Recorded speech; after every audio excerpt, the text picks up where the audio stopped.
Hello, Alan West here. I'm going to go over a tree that was potentially missed. This is it in the Klanawa Book 425. I had called it a DU. That's my old paint. The newer paint is my Zero. That would be Ron and Kayla's big line.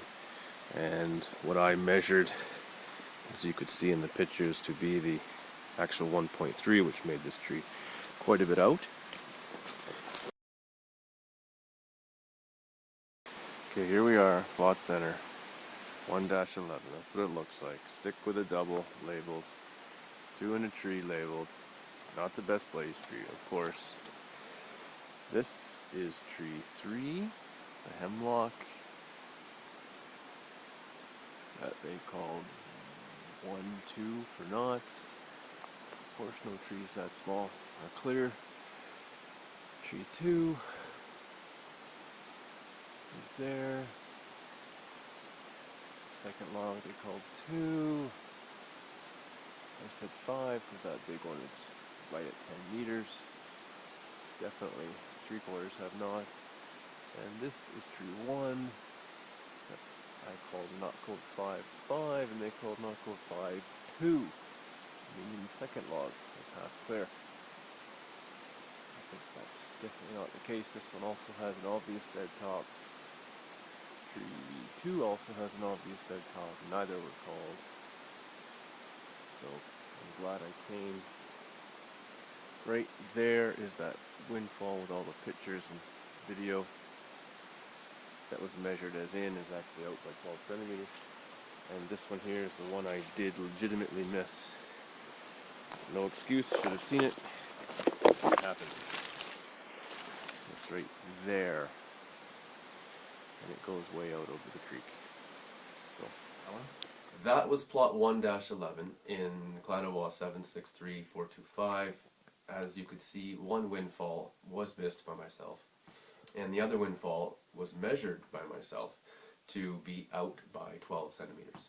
Please see supporting documents.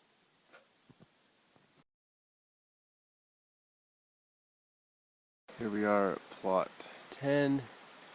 This is tree 1, a hemlock I called Conkin. Didn't agree, they changed my scar to a frost crack. Debatable, there's a tree at the bottom, the scar's in the bottom, which is a weird place, but that windfall right there, I think whacked it in a straight line. Scar, frost crack, no big deal. And the conch are those things on there, not incredibly obvious here. This tree does sound hollow, covered in mistletoe. I've seen several around with conch. That's what allowed me to call this with good confirmation conch. Dead top in 5, which they said is 2 only. I can see if they say it's no crook, but I say for sure even that second leader is crooked. And a dead top in the top, which is 3, the middle, which is 2. Therefore my call of scar 4, dead 3, with a crook in 2, and of which there's several crooks in 2. That I do not think are candles. I think they go to the pith. I'm going to stop this video, walk over through the slash, and take another one. There's that same tree showing, in my opinion, that crook goes to the pith. It is not a sucker off the side. Okay. Here in plot 10, December 14 is there. Tree 6, which they said I missed. They had 140.6, I measured that. Distance 11.8, they had 11.3. A little bit different there. Nice butt log for sure. But where I called and I walked up there, right in there on the cut block edge, it's smashed and there's nothing left. So from here, from the stump height, I measured up 8 meters. There's a beautiful 8-meter log, and then it's smashed and turns into nothing up there. So in a tree, they're all 38 to 40 meters tall here. 68, 56% of the volume's in the first 10 meters. There's only 8 here. Definitely some rot inside. You can see it up there. I've sprayed a DU up underneath where it's completely blown out up there. And this one is not even a close call to me. Okay, we're back at plot 10 again. This was the MOF checks tree number 5. They had it 13.3 meters. I measured it with the Eslon 14.05 to the face. They had it 140.6, I believe. I measured this 138.9. And as I was measuring it, I even saw that this tree was in an old Western Cruise plot. Right here, you can see they had 139 point something, 3 or 5. So it has grown a bit, but measured out. And they also, I'll just shoot up. This is a nice standing tree, had it as a tree class 3.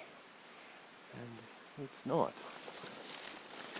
And this big guy over here, which debatably is even out of the block, that might have been what I did. There's an orange there.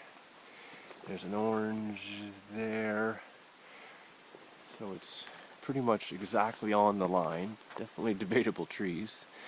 They didn't have a distance to it and estimated it at 160. I cleared off all the brush, spent the time, because if they're going to call me out or, make a controversial call, then I guess we got to do the numbers. I measured it there at 14.27 meters from the pin with this Eslon and measured 141.9. Very, very close. Not the best tree to be having, but a very close call. I've spent all day doing 2 plots here, and this is what I've come up with. And as I stand in the same spot, this is the plot that had 3 missed trees. This is the tree number 6, which I've already gone over. That was 8 meters long. And there's that ugly tree 4, which I don't like, and it's even super hollow. It's the one I called an M for 13, like net factor 85 or something. And I thought I was being pretty generous to the province counting that tree. So that's it for now. I've determined here that I have missed 0 trees. I would stand up to that jury of my peers and welcome another field audit. Okay, just wanted to show the plot center. Not the best again, but... And there is the tree that, with the reloscope, is barely in with a 16. So with a 25, it's not even a measure. And when we did measure it, it's still out. So this is also the tree they had as a tree class 3. And it's not. And the debate about whether to measure every tree, whether it's way out with the prism or not, is a debatable issue. So we'll talk about that later. Bye.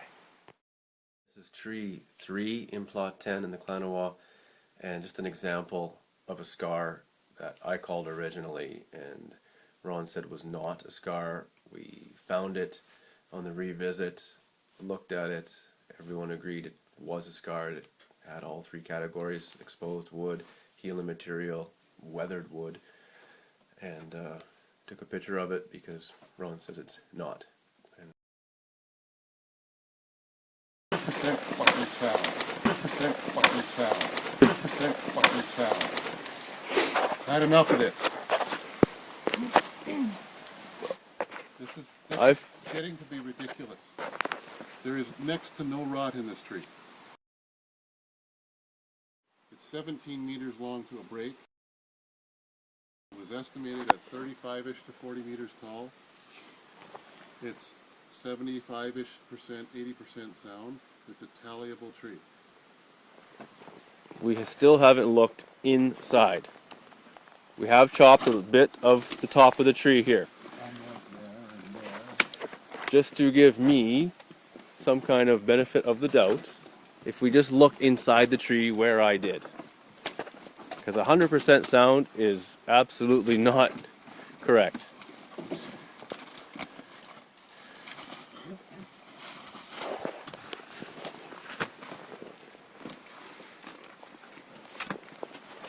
Shouldn't have to move much to see where I stuck my head in there.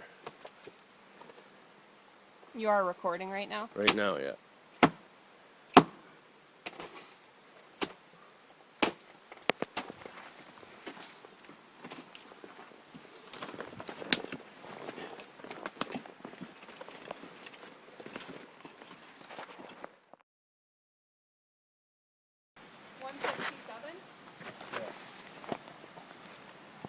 It looks to me, guys, like that's at about 90 centimeters.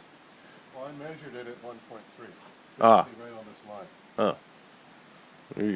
Oh. Okay. I mean, it's kind of where is pointed, or where is high side.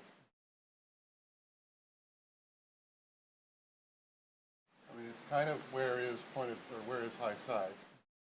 Yeah. Yeah, there's some variance to it. Which is like somewhere where that windfally broken piece is. This video was made in response to a failed check cruise in the Klanawa. This check had no notice to either myself or the contractor or the licensee. It was performed, trees were measured decimal close, deemed to be missed trees, and subsequent letters were sent out to the ultimate client, but not to myself, nor was any attempt made to contact me directly. I got out of camp, and this whole flurry of activity had happened. So I made this little video of the Klanawa check cruise, along with supporting data attached below. It shows that the ministry team, led by Ron McCready, in actual fact, missed at minimum 2 trees themselves. One windfall in plot 11, clearly out by about 12 centimeters. It's a tree that I had originally out. Ron and his team measured it to be in. Their DBH was probably at about 80 centimeters, which made the tree closer and bigger.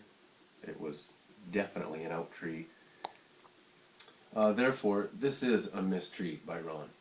Then, in plot 1-10, Ron called a missed tree by 6 millimeters. It needed to be 140.0 centimeters based on his measurements.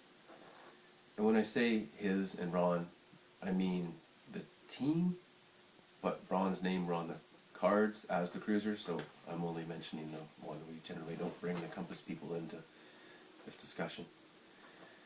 And he measured this tree at 140.6 centimeters, making it 6 millimeters to the inside.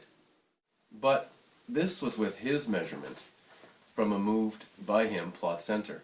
My plot center was clearly labeled on a big cedar limb on a log, which stuck out above quite deep salal.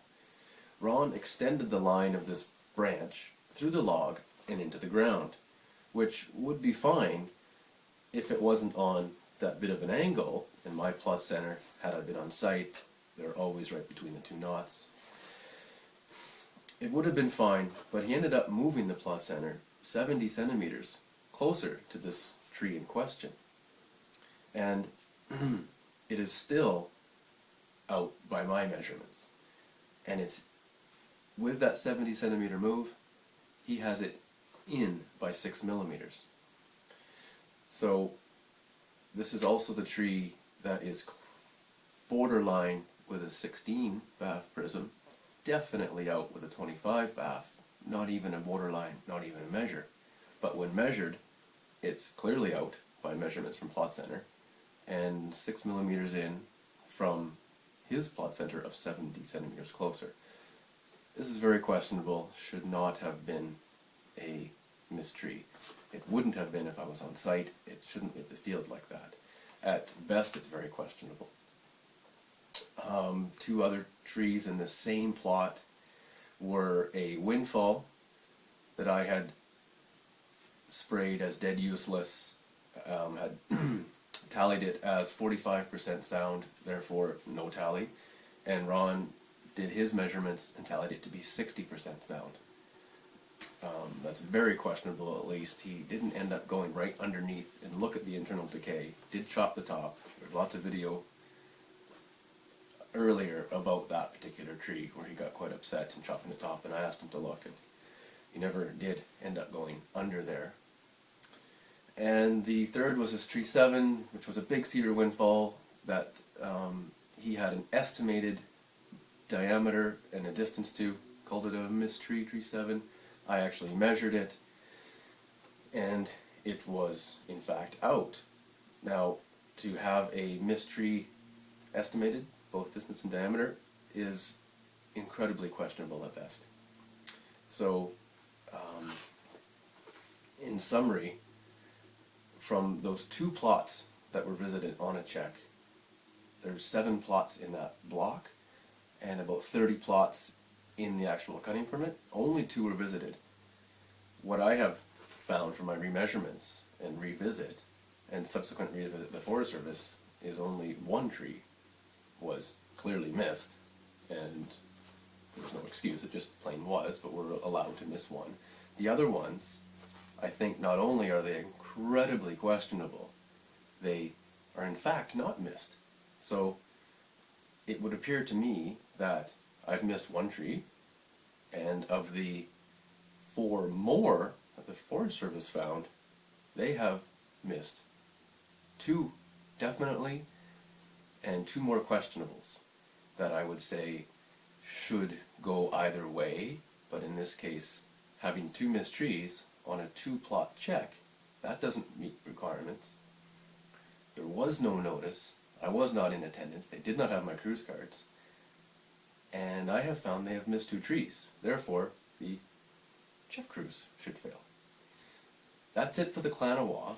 I still have not been able to revisit the Squamish check cruise, which I had intended on accompanying, but the plan was changed by Ron the night before we intended to go. He had all information he required, but asked for the cruise cards. I said I have them, they'll be there tomorrow, and he changed the plan in November, a day before snow, when, as we all know in this industry, we cannot change our plans at that time of year. Not very easily. And I had a camp shift planned, so I didn't attend that check, which I will very soon. It's now April, the snow is melting, and in that check there was 3 missed trees, and one of them was the right-of-way issue, which we've dealt with completely. I was using center line. Ron is using right-of-way edge, which I've agreed to do. That's a simple fix on road right-of-ways. The other 2 trees were a hemlock snag covered in conch. I tallied as a snag. Ron chopped in, tallied it as 60% sound.